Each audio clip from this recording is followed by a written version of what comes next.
Hello everyone, welcome back to my channel. My name is Pim and I'm a 13-year-old homeschooler who do these YouTube videos for fun.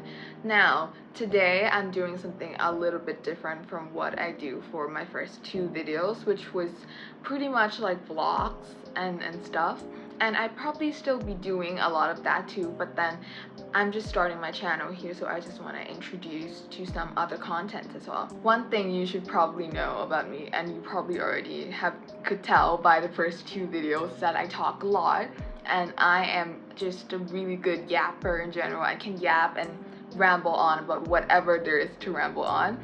And today I'm with my fangirl background. This is like all the things I love. I have Taylor, I have Gilmore Girls, that's Daisy Jones and the Six, that's another Taylor poster that's like specifically for Cowboy Like Me. Like I stated in my second video, that Cowboy Like Me is like my favorite of all time. Yeah, so this is my fangirl wall a bit. So today I'm gonna do a lot of fangirling with book talk books. Now, these books are just the backbones of book talk that I definitely consider as like a thing where you just have to know it. If you're a part of book talk, you just know it. It's the legitimate backbone here. And there are going to be a lot of me yapping about each of them, about all the plots. Now I have to specify the fact that this is not going to be spoiler free at all, because I'm gonna be talking a lot about the plots, the characters, the moments I get really freaked out on. It's just, yeah, this is gonna be really cool for me to do, except for the fact that I should probably get a glass of water. I'm definitely gonna be talking a lot about all these books, so yeah, let's get started. Now that I've got a glass of lemonade, I'm absolutely ready to let you all hear me yap about each of the book talk books that I have read. So I'm not actually the one who likes to follow every single trend, like the Twisted series or Icebreaker or Haunting Adeline or literally anything people say dark romance. I'm far away from that world. I'm not even gonna step into that part of book talk. But I have read the big three, let's say. I think this could be potentially the big three of book talk because you can see it everywhere. This is embarrassing, but it is like one of the big start of book talk ever since 2022. And we have, of course, Taylor Jenkins Reid, who is absolutely amazing. And then we have Holly Jackson. Let's start with the most controversial one, which is It Ends With Us. So I actually heard about this book like really long time, ever since it gotten viral on TikTok. I saw it everywhere. I hear people talking about Atlas and Lily Bloom, and yeah, and I was just intrigued. I really wanted to know. So I asked one of my Instagram moods if it was like hard to read, because I was scared I wouldn't be able to understand a book. I had no idea what a book was supposed to even be like, because I didn't actually read a lot of novels when I was younger or anything. Now, talking about the reviews of this book, I know the amount of hatred this is, and honestly I agree to a lot of part, but to younger me, I read this once, which was in 2022, and I was 11. So to younger me, someone who has no idea what a novel was supposed to be like, this was pretty cool. But come to think of it, I'd say that the storyline is enjoyable. I'd say that it's pretty, I guess it's not exactly like what you think it would be. Everyone on Book Talk was pretty much like depicting it as like this amazing love story. Honestly, the book is enjoyable, but I don't think any part of this is romantic. Not even Lily with Atlas. I think it was just like a really random thing to happen. I know it's almost second chance romance for Lily and Atlas. I didn't read It Starts With Us, so I had no idea how that part even works into the story, but with just the information on this book, I don't personally see it as like a romance type of thing, and yeah, it's not the best book you could read. I get why this was like a hype up at the time. But then, is it like a worthy book to read? Honestly, no. It's not. The details are weird. Her name, the main character's name, is Lily Blossom Boom, and she has an emo flower store, flower shop thing, and it's pretty weird. Yeah, but the message behind it is admirable for me, because I just feel like it's always nice to have something to tell you that you don't have to let your past repeat again, and you don't have to hurt people the same way you were hurt. I think that part is admirable at best, but then overallly, no. It's a big no. Like, we can hate on it as however you like, because yes, I do at certain times, at most time, I hate it. But to 11-year-old me, this was pretty cool. The story of it own is questionable. The story of Atlas and Lily is questionable, considering she was about 15. He was like, I don't know, senior or something, or even older. And that's weird. Yeah, overall, it's really problematic. It's not worth it. And it's weird. Lily Blossom Bloom? Please. Well, I definitely have mixed feelings about that, but for most of the time, I hate the book, so yeah. Now, we're going to like the better parts of book talk. Now, this 100% worth the hype. It's a really easy read. There's a lot of plot twists, and yeah, it's definitely, it has the element of surprise, the elements of shock. You're gonna be having this emoji chalk face the entire time reading this, especially like the last 100 page, like the part 3 here. I opened it the perfect page. Wait, yeah. So like by part 3, you're gonna be so surprised. There's gonna be so many things you don't see coming. The ending has me like screaming at my book. I remember reading this. It's scary as shit. I'm actually someone who gets really spooked easily. Like, you can throw like a lizard at me and I'll cry so hard, I'll hate you, I'll never speak to you again. Like, I'm easily spooked. I can't play like games and stuff where there's like ghosts running around. Which, funnily, it's what all my friends love to do. So when they play games like that, I'm just like, dude, do whatever you want, I'm out of here. So yeah, this is definitely a little bit spooky for me, because I just get scared really easily. So a little bit of scary stuff in here, but it's really enjoyable. It's a really easy read. You can just flick through it, and it's like super fun. The main characters is so interesting. I just love like the whole deal of it, and Pip is just, you know, like, I just love her so much. The two main characters are so interesting, and you know, like, Pip is so me in a lot of way. I love her sometimes really bubbly stuff, but then she's just a really shy, introverted girl as well. Like, her personality is just super awesome, and I think them casting Emma Mayers for the TV show just is perfect. Like, they did it so perfectly, for sure. Like, I just love that so much. Pip is a 17-year-old girl, and she's digging up all these information about a murder 5 years ago. Like, it's just so fun. It's everything. Like, I love this so much, and I definitely would encourage anyone to read it. It's easy to read, it's really interesting, and yeah. And it's not even that many pages, it's like 400 page. Yeah, it's 400 page, which is so super awesome for me. Yeah, so the book can actually be read as like a standalone. You can just be done with it. But if you're like intrigued at a lot of other stuff that they're going through, a lot of really heartbreaking stuff they're going through actually is this book. So it's actually a full trilogy. So there's A Good Girl's Guide to Murder, Good Girl Bad Blood, and then As Good as Dead. I haven't read As Good as Dead yet, but I will. So yeah, I also know what they're gonna be going through, so I'm just like scared for my life. I don't know if I would be surviving that book, because I actually cried on this book. There's like a certain emotional scene for me that I just feel like crying. Definitely. Like, this is just so heartbreaking. Like, by almost like the ends of it, you just feel yourself tearing up, like, unknowingly.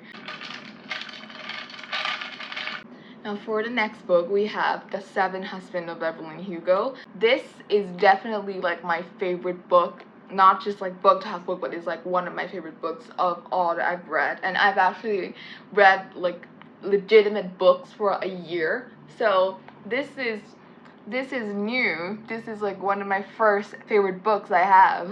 So this is the story of this glamorous celebrity called Evelyn Hugo, and by the name you can tell she marries 7 times, and this is a story that takes you back to the old atmosphere of Hollywood. And just imagine being a Cuban woman who is a celebrity in old Hollywood, who marries 7 times. The amount of things she goes through is just so insane. And yeah, this is so interesting. One thing about Taylor Jenkins Reid is that she has her way to make her character is so memorable, and Evelyn is definitely one of them. Like, I just love that so much. Like, this is just so amazing. It's definitely worth the hype. I just love it.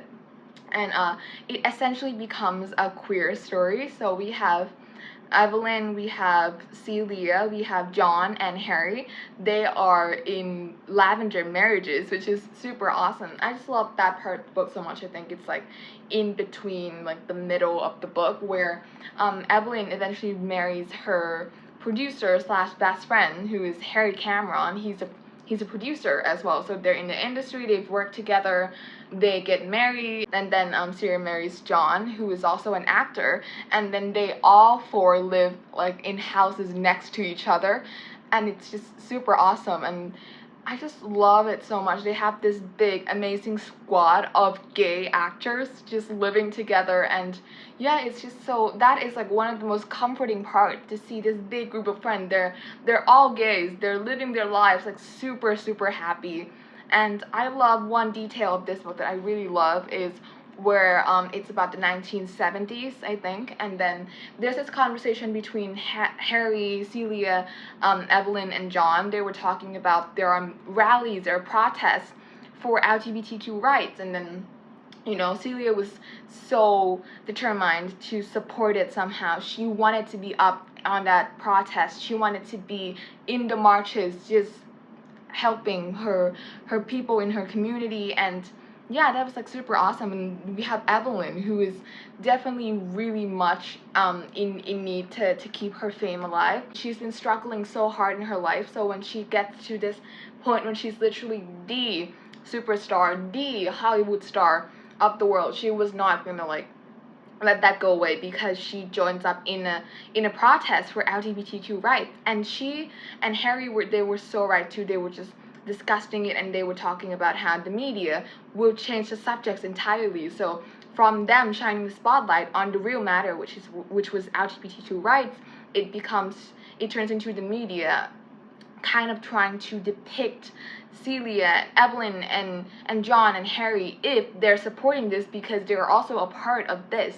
Like, it's so well done. Like, that scene is just so true, because there's so many times where someone try to speak up on something important, and then randomly people just flick off the important issue, and then they turn to depicting and just trying to scandalize a celebrity's life. And yeah, I think this is so true. It's like one of my favorite scenes ever. Like, I love it so much. Like, this book is just super amazing. I'm holding it backwards.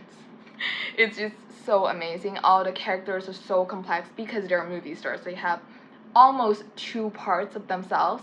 And yeah, it's just so real. I love how reflective this is to old Hollywood, and for Evelyn to be a Cuban girl who has Cuban immigrant parents. It's just so super awesome. I love her backstory. I love how hard it is for her to just cling on to that fame and that power she has, while Celia is so clearly to be outspoken on herself, on being herself. You know, she's not afraid to talk about her being a lesbian or any part of herself, while Evelyn is just clinging on, holding on to this part of fame because she just has to.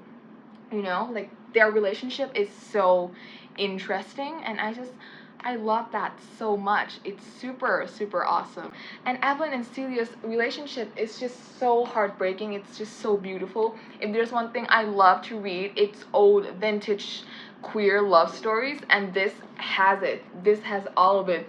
you have two gay couples in here. You have Evelyn and Celia, you have Harry and John.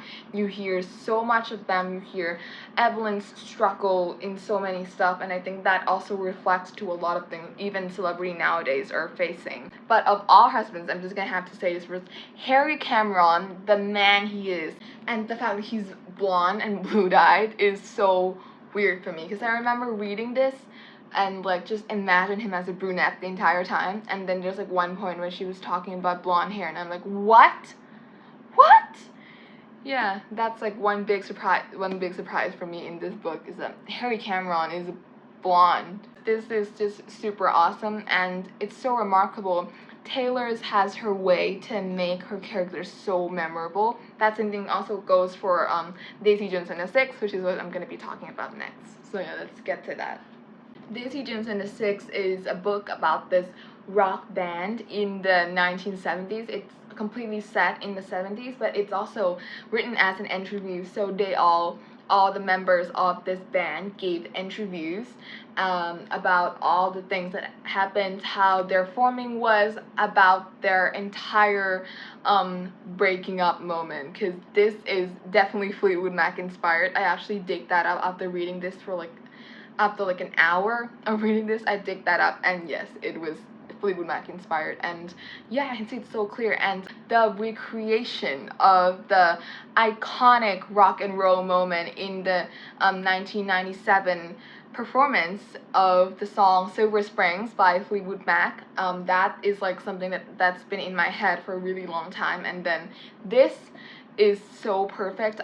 You can just tell, you can absolutely tell, and yeah, I love it so much. The aesthetics is so amazing, and because it's written as an interview, all the members of the band gave their interviews, tell the stories in their point of view, so all of their things are not aligning up, right? They have their conflicts, all their fights. It's just so interesting to follow, and you get all their opinions at one time. Like, it's written, it's just so easy to read because it's written in this pattern, so you kind of just get their names and then what they say, and that's it, and that's just it. So you can actually read all their opinions at the exact same moment, and you just kind of, it's just really conflicting. It's sometimes super hilarious, but then sometimes it's also just so heartbreaking, and I just love it so much.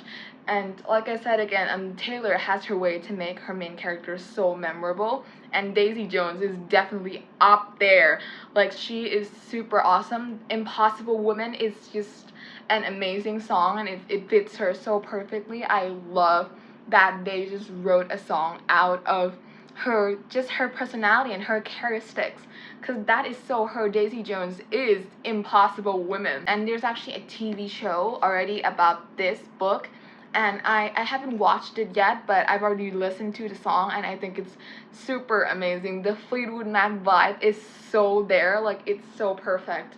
I actually love the songs they have, so I'm just gonna wait until I get Prime Video, and I'd probably do a review of that too, because it is one thing I really love talking about. It's about the fact that book adaptations to movies, to TV shows, most of the times are crap, and we're gonna see if that's also how it works with most book talk books. I'm actually a big music lover as well, so yeah, I really love the music factor of this book. They talk about their process in writing a song, in creating their full album, in just planning a tour and everything. They talk about that a lot in here, and their conflict definitely made it a lot harder. Like, their beef is real, like the beefing is so real, and yeah, it's so awesome to actually get to read that, because I love listening to artists talk about their them writing songs, their writings, their tours, I just love listening to like the behind the song or behind the scenes of stuff in general. I love seeing how things are being made. For sure that Taylor Jen Can Read 2 books is absolutely like 2 of my favorite books. Like, I just love these 2 so much. So personally, I enjoy Daisy Jones and the Six more than I enjoyed The Seventh Husband of Evelyn Hugo. Now, it's so entertaining. Like, there's not exactly like someone shooting guns at each other or anything, but it's just so interesting in general. You're not gonna be able to put it down. Like, I just love it. If you're like a big fan of the 70s in general or their music, you're just gonna love this. Like, it's so awesome here. Now the last book. This is not exactly a book talk book, but here we go. We have The Perks of Being a Wallflower. It's really famous by its quote, "We accept the love we think we deserve," and I just love that part. Like, I actually didn't realize what I was also getting myself into when I bought this, because I've heard it. I heard the name of it. I know it was like a coming of age movie. I didn't know it was actually a book or anything, but I saw it, I picked it up, and I was like, no, wait, this is actually a book. I remember seeing this. And then I bought it just like immediately. And I didn't know at all what this was. I just know that there was a movie. Logan Lerman was in. Emma Watson was in. How could it be bad? But it's so realistic on its own. It's just this inevitable teenage experience where it's not all rainbow and sunshine. You can't expect it to be.